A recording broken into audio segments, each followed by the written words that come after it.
आन बान शान के लिए मशहूर राजस्थान का इतिहास कई अजीब घटनाओं के लिए भी जाना जाता है। राजस्थान में वैसे तो अधिकतर लड़ाइयों का मुख्य कारण दूसरे राज्यों पर अधिकार जमाना ही होता था, लेकिन आज से करीब 375 साल पहले एक बेहद ही अजीब वजह से युद्ध हुआ था। अजीब इसलिए क्योंकि यह युद्ध महज एक तरबूज के लिए हुआ था। इस भयानक युद्ध में हजारों सैनिक मारे गए थे। इतिहास में इस युद्ध को मतीरे की राढ़ के नाम से जाना जाता है।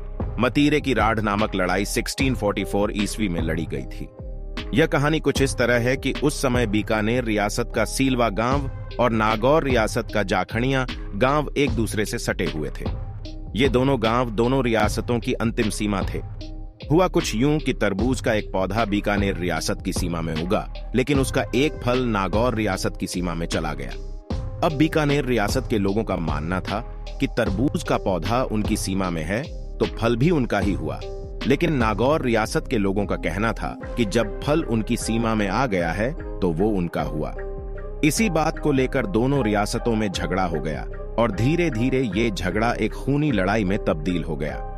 उस समय बीकानेर के शासक राजा करण सिंह एक अभियान पर गए हुए थे, जबकि नागौर के शासक राव अमर सिंह मुगल साम्राज्य की सेवा में थे।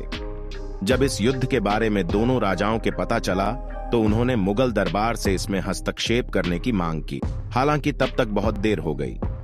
बात मुगल दरबार तक पहुंचती उससे पहले ही युद्ध छिड़ गया। इस युद्ध में भले ही नागौर रियासत की हार हुई, लेकिन कहते हैं कि इसमें दोनों तरफ से हजारों सैनिक मारे गए।